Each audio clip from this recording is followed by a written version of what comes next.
Hello students, Namaskar. Myself Mahavir Prasad. Welcome to all of you in my biology online class.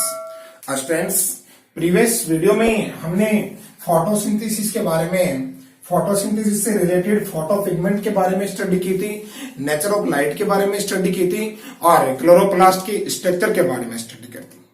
आशा करता हूं कि वो video आपने देखे होंगे और आपके जरूर समझ में आए होंगे। यदि आपने नहीं देखे हैं तो उनके जो लिंक है ऊपर आई बटन में मिल जाएंगे। आप उन वीडियो को जरूर देखिएगा ताकि आप अच्छी तरह उनको समझ सकें।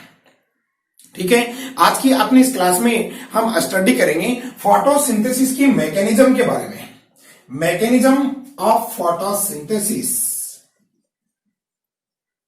मैकेनिज्म ऑफ फोटोसिंथेसिस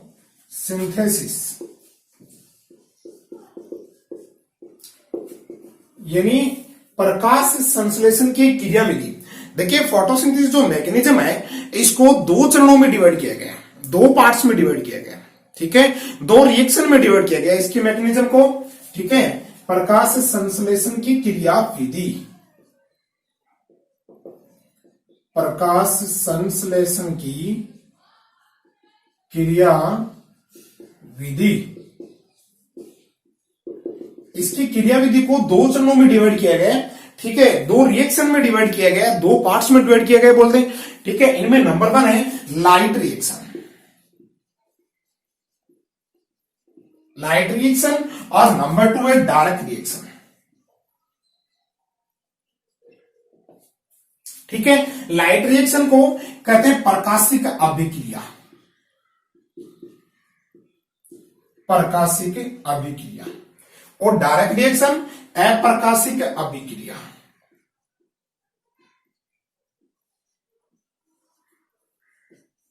आज की अपनी इस क्लास में हम प्रकाशिक अभिक्रिया के चरणों के बारे में स्टडी करेंगे, इसके मैकेनिज्म के बारे में स्टडी करेंगे। देखिए, प्रकाशिक अभिक्रिया ना ये क्लोरोप्लास्ट के ग्रेनम वाले भाग में संपन्न होती है, मैं पहले बता चुका हूं आपको। और अप्रकाशिक अभिक्रिया जो है ये स्ट्रोमा वाले भाग में, क्लोरोप्लास्ट के स्ट्रोमा वाले भाग में संपन्न होती है अप्रकाशिक अभिक्रिया, और ग्रेना वाले भाग में संपन्न होती है प्रकाशिक अभिक्रिया। ठीक है, प्रकाशिक अभिक्रिया के अंतर्गत एटीपी ऊर्जा के रूप में, एटीपी यानी एटीपी व NADPH2 के रूप में ऊर्जा का फॉर्मेशन होता है, जबकि अप्रकाशिक अभिक्रिया में शुगर का फॉर्मेशन होता है।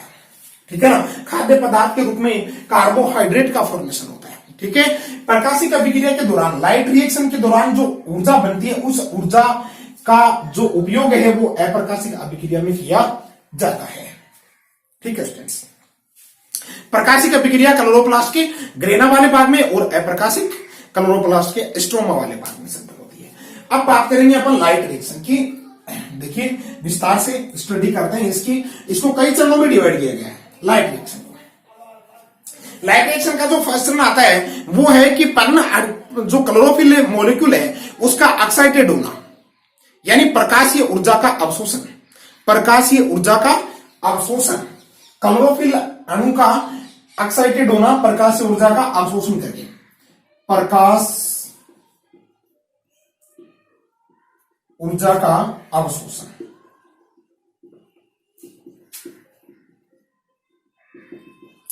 देखिए, सबसे पहले क्या होता है कि क्लोरोफिल का जो मॉलिक्यूल है वो फोटोन का ऑब्जॉर्व करेगा, फोटोन को एब्जॉर्व करके और एक्साइटेड हो जाएगा, और एक्साइटेड होकर के इलेक्ट्रॉन से एमिट करेगा, इलेक्ट्रॉन्स मुक्त करेगा। ठीक है, ये इसका पहला चरण है।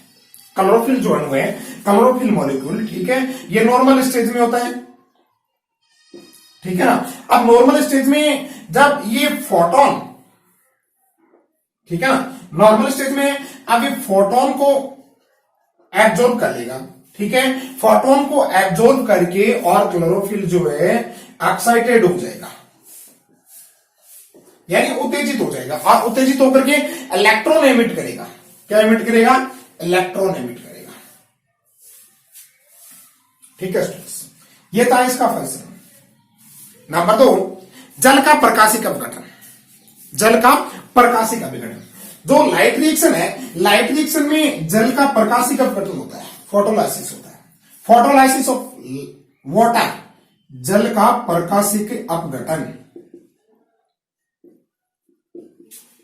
जल का प्रकाशिक अपघटन। देखिए इसमें क्या होता है कि वाटर मॉलिक्यूल ना, वाटर मॉलिक्यूल का प्रकाश की उपस्थिति में लाइसिस होता है, अपघटन होता है। ठीक है, वाटर मॉलिक्यूल के अपघटन होने से हाइड्रोजन आयन बनते हैं, 4 hydrogen ion plus 4 electron plus O2 emit होती है। इसमें मैंगनीज आयन और क्लोराइड आयन की भूमिका भी महत्वपूर्ण होती है। मैंगनीज आयन और क्लोराइड आयन की भूमिका भी महत्वपूर्ण होती है। यानी 2 वाटर मॉलिक्यूल के प्रकाशिक अपघटन से हाइड्रोजन के 4 आयन बनेंगे, 4 इलेक्ट्रॉन एमिट होंगे और ऑक्सीजन एमिट होंगे।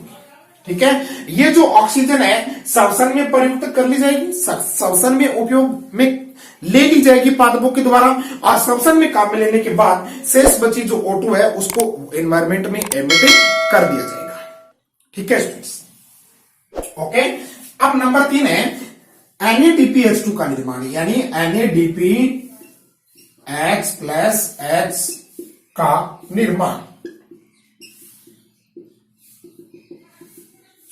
ठीक है, ये जो हाइड्रोजन आयन बने ना, ये हाइड्रोजन आयन जो है NADP इन हाइड्रोजन आयन को ग्रहण करके, यानी इन हाइड्रोजन आयन के साथ ग्रहण करके NADPH+H+ का निर्माण करता है, जो कि एक अपचायक की भूमिका निभाता है। NADPH+H, ठीक है, अपचायक की भूमिका, यानी CO2 के अपचय में उपयोगी होता है। इसका उपयोग इस डायरेक्ट रिएक्शन में किया जाता है। ठीक है स्टूडेंट्स, NADPH+H का निर्माण 4 हाइड्रोजन आयन जो है NADP 4 हाइड्रोजन आयन को लेकर के और रिड्यूस्ड होकर के NADPH+H+ का निर्माण करते हैं। ठीक है ना। नेक्स्ट है लाल पतन व इमर्सन प्रभाव। ये चीज बहुत इंपॉर्टेंट है भाई, लाल पतन व इमर्सन प्रभाव।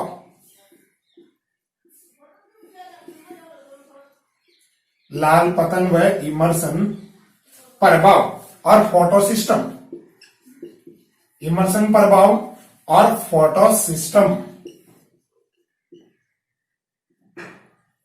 PS, प्रकाश वर्णक तंत्र, फोटो सिस्टम प्रकाश वर्णक तंत्र, फोटो पिगमेंट सिस्टम बोल दें, प्रकाश वर्णक तंत्र। ठीक है, या फोटो सिस्टम बोल रहे हैं, एक ही बात है। तो ये देखिए लाल पतन क्या होता है कि इमर्सन एक वैज्ञानिक था जिसका नाम था इमर्सन व उनके साथियों ने प्रकाश संश्लेषण की जो दर है उसका मापन करके, ठीक है, अलग अलग तरंग धिद्रिय, प्रकाश की अलग अलग तरंग धिद्रिय प्रयुक्त करके और उन तरंग धिद्रियों पर, प्रकाश की अलग अलग तरंग धिद्रियों पर प्रकाश संश्लेषण की दर का मापन करके, ठीक है, कुछ परीक्षण प्राप्त किए। उनमें से कौन 2 जो इंपॉर्टेंट परीक्षण है उनका अपन यहां पर डिस्कस करेंगे। देखिए नंबर 1 परीक्षण क्या था कि यदि 680 नैनोमीटर से अधिक तरंग धिद्रिय वाले प्रकाश किरणों का प्रकाश संश्लेषण में उपयोग किया जाए, यानी 680 नैनोमीटर से अधिक तरंग धिद्रिय वाली प्रकाश किरणें प्रयुक्त हों तो प्रकाश संश्लेषण की जो दर है वो क्या हो जाती है, घट जाती है। ठीक है, यानी 680 नैनोमीटर से अधिक तरंग धिद्रिय वाली प्रकाश किरणों का उपयोग किया जाए प्रकाश संश्लेषण में, तो प्रकाश संश्लेषण की जो दर है वो क्या हो जाएगी, घट जाएगी। ठीक है ना। अब ये 680 नैनोमीटर से अधिक जो तरंग धिद्रिय है ये कौन से क्षेत्र से रिलेटेड है, लाल क्षेत्र से, नहीं लाल रंग के प्रकाश से संबंधित है ये, लाल रंग के प्रकाश से संबंधित है ये, लाल क्षेत्र से रिलेटेड है ये। लाल क्षेत्र से रिलेटेड होने के कारण प्रकाश संश्लेषण की दर में अचानक जो आई कमी है उस कमी को लाल पतन कहते हैं।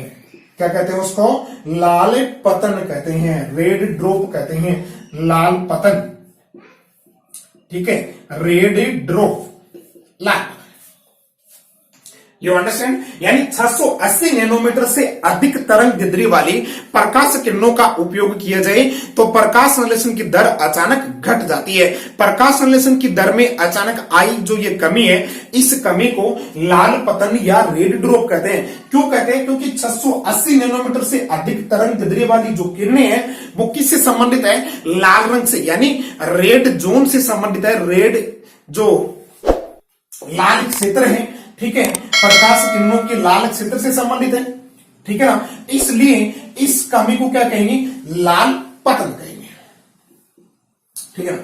इसके बाद में एमर्सन व उसके साथियों ने क्या किया कि उच्च तरंग दैर्ध्य वाली प्रकाश किरणें और निम्न तरंग दैर्ध्य वाली प्रकाश किरणें दोनों का यूज किया, ठीक है ना, यानी उच्च तरंग दैर्ध्य वाली प्रकाश किरणों का भी यूज किया और निम्न तरंग दैर्ध्य वाली प्रकाश किरणों का भी यूज किया, ठीक है। और फिर देखा, प्रकाश संश्लेषण में यूज किया और फिर देखा कि प्रकाश संश्लेषण की जो दर है वो दोनों तरंग दैर्ध्यों के अलग अलग, दोनों तरंग दैर्ध्यों से अलग अलग प्राप्त हुई दर के योग से भी क्या होता है? अधिक होता है, ठीक है ना।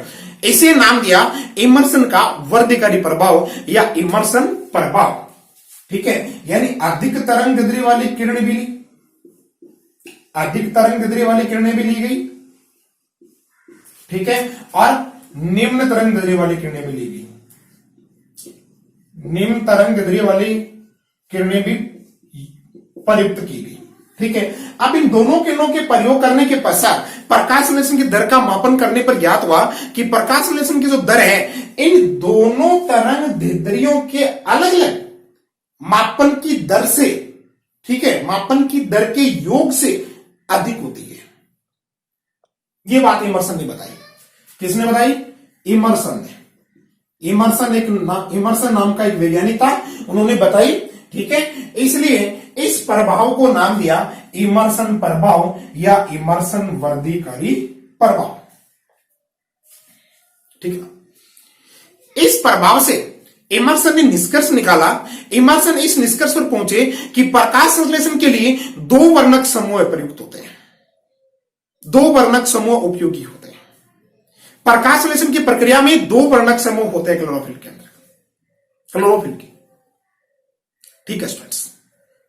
इस प्रभाव के निष्कर्ष से इमर्सन ने बताया कि प्रकाश संश्लेषण की प्रक्रिया में दो वर्णक समूह प्रयुक्त होते हैं, ठीक है। एक वर्णक समूह तो ऐसा होता है जो उच्च तरंग दैर्ध्य वाली किरणों का अवशोषण करता है और एक वर्णक समूह ऐसा होता है जो निम्न तरंग दैर्ध्य वाली किरणों का अवशोषण करता है। इस प्रकार से प्रकाश संश्लेषण की प्रक्रिया में दो वर्णक समूह प्रयुक्त होते हैं और उन दोनों वर्णक समूहों को नाम दिया गया PS फर्स्ट और PS सेकंड, यानी प्रकाश वर्णक तंत्र प्रथम और प्रकाश वर्णक तंत्र द्वितीय, ठीक है। Photo system first and photo system second, ठीक है स्टूडेंट्स। अब फोटो सिस्टम फर्स्ट और सेकंड के बारे में स्टडी करेंगे, देखिएगा, ठीक है स्टूडेंट्स। यू अंडरस्टैंड, आशा करता हूं कि आपके जरूर समझ में आ रहा होगा। यदि फिर भी किसी प्रकार की कोई कंफ्यूजन हो तो जरा कमेंट बॉक्स के अंदर कमेंट करके बताइएगा। नेक्स्ट, फोटो सिस्टम फर्स्ट और फोटो सिस्टम सेकंड के बारे में देखिए। ये इमर्सन प्रभाव के निष्कर्ष से यह बात निकल कर आई, इमर्सन प्रभाव के निष्कर्ष से, इमर्सन प्रभाव के रिजल्ट से यह बात निकल कर आई कि प्रकाश संश्लेषण के लिए दो वर्णक समूह आवश्यक होते हैं, ठीक है। एक वर्णक समूह तो ऐसा होता है जो उच्च तरंग दैर्ध्य वाली किरणों को अवशोषित करता है और दूसरा वर्णक समूह ऐसा होता है जो निम्न तरंग दैर्ध्य वाली किरणों का अवशोषण करता है, ठीक है। नंबर 1 है PS first, PS first, photo system first, यानी प्रकाश वर्णक समूह प्रथम, photo system first, photo system first, ठीक है। देखिएगा, फोटो सिस्टम फर्स्ट में क्या होता है कि क्लोरोफिल के, ठीक है, बहुत सारे इस फोटो सिस्टम अणु में क्या होता है, फोटो सिस्टम के अंतर्गत, फोटो सिस्टम फर्स्ट में क्लोरोफिल के बहुत सारे अणु और कैरोटीनॉइड्स, क्लोरोफिल और कैरोटीनॉइड्स, ठीक है, कि काफी अणु मिलकर के फोटो सिस्टम फर्स्ट का निर्माण करते हैं। जैसे क्लोरोफिल 660, क्लोरोफिल, ठीक है, 670, क्लोरोफिल 680, क्लोरोफिल 690 और क्लोरोफिल 700, ठीक है। अब फोटो सिस्टम फर्स्ट में क्लोरोफिल का एक अणु है ना, वो अभिक्रिया केंद्र होता है। अभिक्रिया केंद्र, एक अणु को क्या कहते हैं? अभिक्रिया केंद्र, जो कि मुख्य अणु होता है। अभिक्रिया केंद्र क्लोरोफिल, इनमें से क्लोरोफिल का एक अणु मुख्य अणु होता है जिसको अभिक्रिया केंद्र कहते हैं, और बाकी सभी को क्या कहेंगे? सहायक वर्णक। बाकी सभी को क्या कहा जाएगा? सहायक वर्णक। ये सहायक वर्णक है ना, ये फोटोन को अवशोषित करके और अभिक्रिया केंद्र को प्रदान करेंगे, ठीक है। सहायक वर्णकों से अभिक्रिया केंद्र फोटोन अवशोषित करेगा, फोटोन अवशोषित करके वो एक्साइटेड होगा और फिर इलेक्ट्रॉन को इमिट करेगा, ठीक है। अभिक्रिया केंद्र, तो फोटो सिस्टम फर्स्ट में भी एक अभिक्रिया केंद्र होता है और फोटो सिस्टम सेकंड में भी एक अभिक्रिया केंद्र होता है। तो फोटो सिस्टम फर्स्ट का अभिक्रिया केंद्र होता है P700, फोटो सिस्टम 700, ये मॉलिक्यूल क्लोरोफिल 700, ये मॉलिक्यूल ना, ये PS फर्स्ट का अभिक्रिया केंद्र होता है, ठीक है ना, सेंटर ऑफ रिएक्शन, अभिक्रिया केंद्र। ये मुख्य अणु है और बाकी सभी क्या होंगे? सहायक अणु होंगे, ठीक है ना। सहायक अणु क्या करेंगे? फोटोन को अवशोषित करके और अभिक्रिया केंद्र को क्या कर देंगे?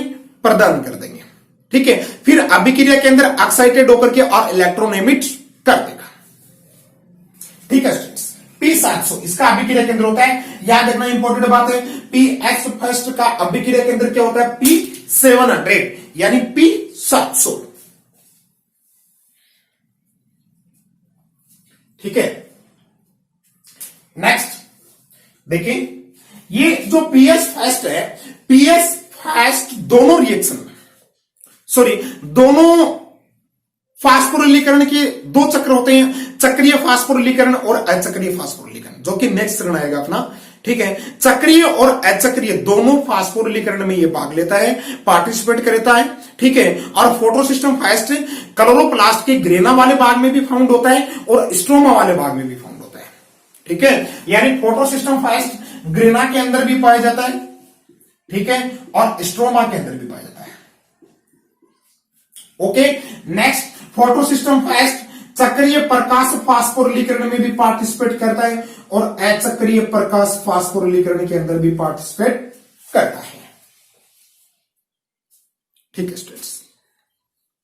अब फोटो सिस्टम फर्स्ट की यदि मैकेनिज्म की बात की जाए, फोटो सिस्टम फर्स्ट की मैकेनिज्म की यदि अपन बात करें, देखिए मैकेनिज्म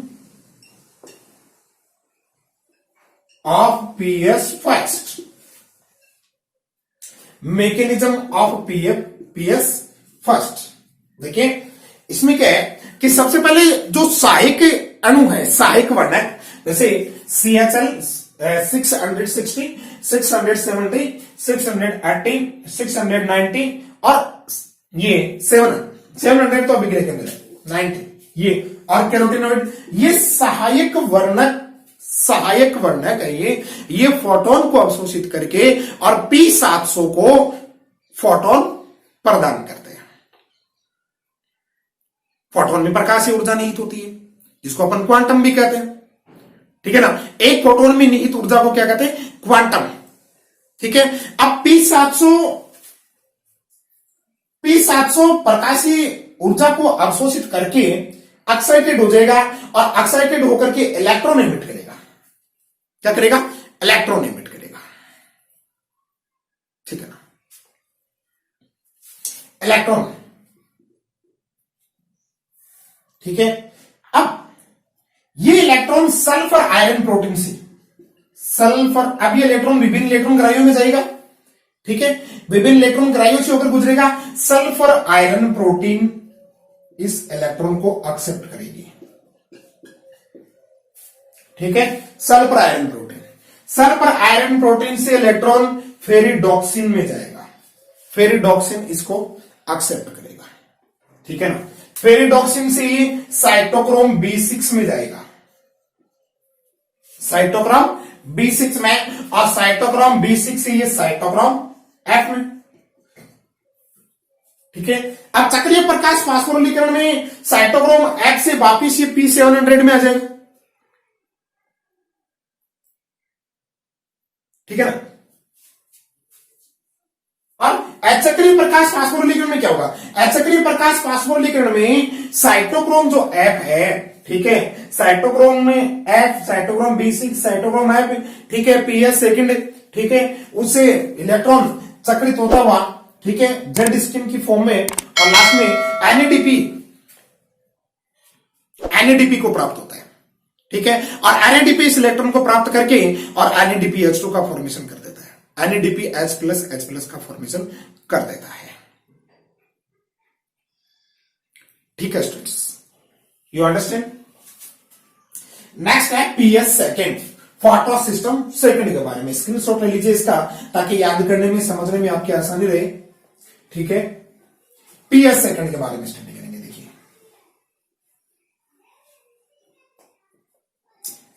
नेक्स्ट है PS second, photo system second.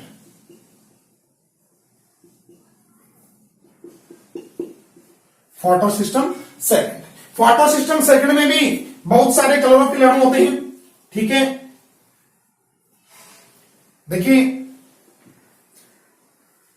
Number first बात, देखिए फोटो सिस्टम सेकंड में क्लोरोफिल 615, क्लोरोफिल 616, क्लोरोफिल 670, ठीक है, क्लोरोफिल 680, ठीक है ना। फोटो सिस्टम फर्स्ट की बात ही, फोटो सिस्टम सेकंड के अंदर भी एक अभिक्रिया केंद्र होता है, एक मुख्य अणु होता है क्लोरोफिल का, जिसको अभिक्रिया केंद्र कहते हैं।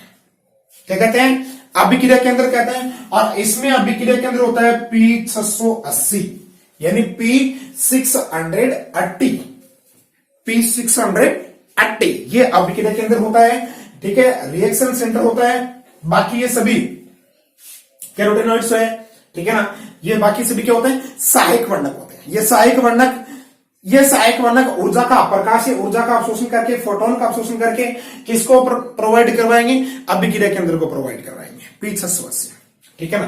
नेक्स्ट बात, फोटो सिस्टम सेकंड क्लोरोप्लास्ट के ग्रेना वाले भाग में फाउंड होता है।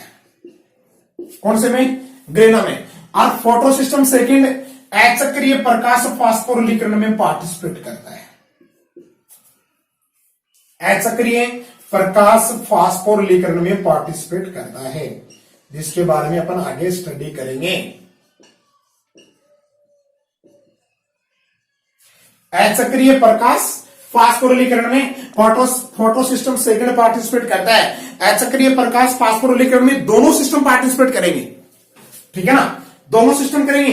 फोटो सिस्टम फर्स्ट भी अचक्रीय में पार्टिसिपेट करेगा और फोटो सिस्टम सेकंड भी अचक्रीय में पार्टिसिपेट करेगा, ठीक है ना। जबकि चक्रीय प्रकाश फास्फोरिलीकरण के अंदर फोटो सिस्टम फर्स्ट ही पार्टिसिपेट करता है, ठीक है स्टूडेंट्स। अब यदि इसकी मैकेनिज्म की बात करें, फोटो सिस्टम सेकंड पाया कहां जाएगा? क्लोरोप्लास्ट के ग्रेना वाले पार्ट्स में, ठीक है ना। तो मैकेनिज्म ऑफ PS सेकंड, यदि इसकी मैकेनिज्म देखी जाए,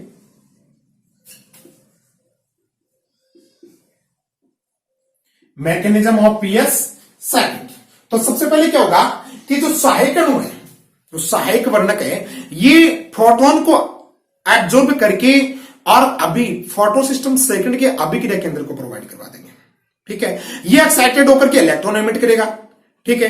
अब PS सेकंड से एमिट होने वाला जो इलेक्ट्रॉन है, वो इलेक्ट्रॉन थियोसाइनिन के अंदर जाएगा, ठीक है, फिर प्लास्टोक्विनोन में जाएगा, ठीक है, प्लास्टोक्विनोन से साइटोक्रोम B6 में जाएगा, साइटोक्रोम B6 से साइटोक्रोम F में, साइटोक्रोम F से प्लास्टोसाइनिन में, और प्लास्टोसाइनिन का अर्थ चेंज हो जाता है। प्लास्टोसाइनिन अचक्रीय प्रकाश फास्फोरिलीकरण में प्लास्टोसाइनिन PS फर्स्ट और PS सेकंड की योजक कड़ी होती है। क्या होती है? योजक कड़ी, प्लास्टोसाइनिन से इलेक्ट्रॉन पीएस फर्स्ट में जाएगा और पीएस फर्स्ट से पैराडॉक्सिन में जाएगा, ठीक है ना। फिर वहां से जो एनएडीपी है वो इलेक्ट्रॉन को एक्सेप्ट करके, ठीक है, और एनएडीपी H+ का फॉर्मेशन कर देगा, ठीक है। तो पीएस सेकंड से जो इलेक्ट्रॉन है वो किस में जाएगा, थियोसाइनिन में, ठीक है। थियोसाइनिन से प्लास्टोक्विनोन में, प्लास्टोक्विनोन से साइटोक्रोम B6 में, फिर साइटोक्रोम F में, फिर प्लास्टोसाइनिन में, और फिर पीएस फर्स्ट में, और पीएस फर्स्ट से किस में जाएगा, एफडी में, फेरिडॉक्सिन में, ठीक है। तो यहां पर एक ये भी इंपॉर्टेंट बात है कि पीसी और पीसी प्लास्टोसाइनिन इलेक्ट्रॉन ग्राही है सभी, क्या है ये सभी इलेक्ट्रॉन ग्राही। तो इलेक्ट्रॉन ग्राही जो प्लास्टोसाइनिन है ये इन दोनों के बीच में योजक कड़ी का काम करती है, सक्रिय प्रकाश पास करने के लिए, ठीक है स्टूडेंट्स। और फेरिडॉक्सिन से जो इलेक्ट्रॉन है वो एनएडीपी एक्सेप्ट करके और एनएडीपी H+ का फॉर्मेशन कर देगा, ठीक है। और जो पीएस सेकंड है ना, ये पीएस सेकंड ये क्या करेगा, ये इलेक्ट्रॉन शुरू में इसने इलेक्ट्रॉन एमिट कर दी, एक्साइटेड हो गए, ठीक है, एक्साइटेड होकर के इलेक्ट्रॉन एमिट कर दी। अब यहां पर इसके पास में क्या होगा, जल का प्रकाशिक अपघटन होगा, और जल के प्रकाशिक अपघटन से जो इलेक्ट्रॉन एमिट होंगे ना, जल के प्रकाशिक अपघटन से एमिट होने वाले जो इलेक्ट्रॉन है उन इलेक्ट्रॉन को पीएस सेकंड ग्रहण कर लेगा, पीएस सेकंड एक्सेप्ट कर लेगा और अपनी सामान्य अवस्था के अंतर्गत आ जाएगा। जैसे देखिए 2H2O is equal to 4H+ 4 electron plus O2। अब ये जो 4 इलेक्ट्रॉन ना, ये 4 इलेक्ट्रॉन, ठीक है, ये इलेक्ट्रॉन कौन लेगा, पीएस सेकंड ले लेगा, पीएस सेकंड लेकर के ये अपनी सामान्य अवस्था में आ जाएगा, और ये हाइड्रोजन आयन और पीएस फर्स्ट से निकले हुए इलेक्ट्रॉन को एनएडीपी एक्सेप्ट करके, एब्जॉर्ब करके, और NADPH+ का फॉर्मेशन कर देगा। ये है ऊर्जा का रूप, ठीक है ना। इसका उपयोग डायरेक्ट रिएक्शन में शुगर के फॉर्मेशन में किया जाएगा, कार्बोहाइड्रेट के फॉर्मेशन में किया जाएगा, ठीक है स्टूडेंट्स। तो लाइट रिएक्शन में क्या है, लाइट रिएक्शन में एनर्जी का फॉर्मेशन होता है भाई। लाइट रिएक्शन में मुख्य रूप से 3 बातें होती हैं, देखो, एक तो क्लोरोफिल जो मॉलिक्यूल है वो एक्साइटेड होता है, ठीक है, पीएस फर्स्ट और पीएस सेकंड एक्साइटेड होते हैं। नंबर 2 जल का प्रकाशिक अपघटन होता है, ठीक है, और नंबर 3 बात लाइट रिएक्शन की, नंबर 3 बात एटीपी एनएडीपी H++ का फॉर्मेशन होता है। अब ये एक ऊर्जा का रूप है, ऊर्जा की फॉर्म है, फॉर्म ऑफ एनर्जी, ठीक है। इसका फिर यूज किसमें होगा, डायरेक्ट रिएक्शन में होगा, ठीक है students, you understand. Light reaction के लिए प्रकाश की नीड होती है, ठीक है, प्रकाश की उपस्थिति में, ठीक है, संपन्न होती है लाइट रिएक्शन। डायरेक्ट रिएक्शन के लिए प्रकाश हो भी सकता है, नहीं भी हो सकता है, ठीक है ना। प्रकाश की उपस्थिति में भी हो सकती है और प्रकाश की अनुपस्थिति के अंदर भी हो सकती है। डायरेक्ट रिएक्शन के बारे में अपन नेक्स्ट वीडियो में डिस्कस करेंगे, स्टडी करेंगे, ठीक है। तो लाइट रिएक्शन में मुख्य जो बातें हैं, मुख्य जो काम है, ठीक है, प्रकाश फोटोसिंथेसिस से रिलेटेड जो मुख्य फंक्शन है लाइट रिएक्शन में, ठीक है, जो मुख्य चरण है, कार्य, मेन कार्य क्या हुआ, क्लोरोफिल अणु का एक्साइटेड, जल का प्रकाशिक अपघटन, ठीक है, और NADP H++ का फॉर्मेशन, ठीक है। अब फॉर्मेशन कैसे हुआ ये फोटो सिस्टम के अंतर्गत मैंने आपको बता दिया है, ठीक है। डायग्राम सहित अपन नेक्स्ट वीडियो में इसके बारे में स्टडी करेंगे, और कि कैसे होता है सक्रिय और अचक्रिय प्रकाश फास्फोरिलीकरण के अंतर्गत, ठीक है, उसमें पढ़ेंगे अपन, ठीक है ना। और जल के प्रकाशिक अपघटन में ये मैं आपको बता चुका हूं कि मैंगनीज और क्लोराइड आयन की भी भूमिका होती है, और ये जो ऑक्सीजन एमिट होती है ना, जल के प्रकाशिक अपघटन से जो ऑक्सीजन बनती है, ये ऑक्सीजन पादपों के द्वारा श्वसन में काम में ली जाती है, और शेष बची ऑक्सीजन को एनवायरमेंट के अंदर एमिट कर दिया जाता है, ठीक है स्टूडेंट्स, यू अंडरस्टैंड। आशा करता हूं कि जरूर समझ में आया होगा, ठीक है, यदि फिर भी कोई कंफ्यूजन हो तो नीचे कमेंट बॉक्स में कमेंट करके बताइएगा। ठीक है स्टूडेंट्स, फिर आपको उसका आंसर दिया जाएगा। ठीक है ना, तो NADPH प्लस H प्लस का फॉर्मेशन, जल का प्रकाशित अपघटन और क्लोरोफिल मॉलिक्यूल का ऑक्साइडेड, ये काम होते हैं लाइट रिएक्शन में। ठीक है, फोटो सिस्टम फर्स्ट और सेकंड में डिप्रेस क्या होता है, एक बार दोबारा देख लीजिएगा कि फोटो सिस्टम फर्स्ट में अभिक्रिया केंद्र कौन सा होता है, P700, P700, और फोटो सिस्टम सेकंड में अभिक्रिया केंद्र होता है P680। ठीक है, फोटो सिस्टम फर्स्ट उच्च तरंग दैर्ध्य की प्रकाश किरणों का अवशोषण करता है। उच्च तरंग दैर्ध्य वाली, अधिक तरंग दैर्ध्य वाली प्रकाश किरणों का अवशोषण, अधिक तरंग दैर्ध्य युक्त किरणें, तरंगे।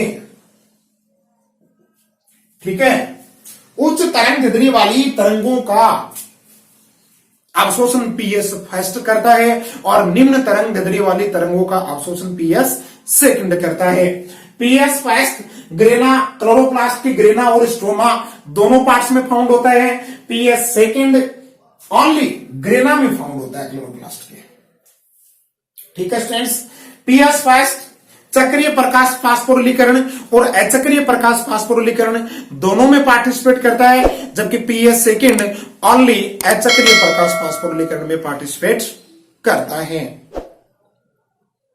ठीक है स्टूडेंट्स, ओके, तो आज का अपना टॉपिक कंप्लीट हो चुका है। अब चक्रीय और अचक्रीय प्रकाश फास्फोरिलीकरण के बारे में नेक्स्ट वीडियो में पढ़ेंगे। ठीक है, डायरेक्ट रिएक्शन के बारे में पढ़ेंगे नेक्स्ट वीडियो में। ठीक है, आज का टॉपिक कंप्लीट हो चुका है। आशा करता हूं कि आपके जरूर समझ में आया होगा। आप हमारे साथ ऐसे ही जुड़े रहिए और आगे से आगे जो जितने अधिक से अधिक अच्छे से अच्छे जो वीडियो आएंगे उनका आप आनंद लीजिए, उनको समझिएगा। ठीक है, बहुत ही अच्छे अच्छे टॉपिक से रिलेटेड वीडियो आपके सामने प्रस्तुत किए जाएंगे, इसलिए हमारे चैनल को सपोर्ट कीजिए, चैनल को सब्सक्राइब कीजिए। सब्सक्राइब के पास में जो बेल आइकन है उसको प्रेस कीजिए, ताकि आने वाले वीडियोज के जो नोटिफिकेशन है वो आपको सबसे पहले प्राप्त हो जाए। और इनसे रिलेटेड जो नोट्स हैं वो आपके नीचे डिस्क्रिप्शन में लिंक के रूप में अवेलेबल हो जाएंगे, जहां से आप डाउनलोड कर सकते हैं।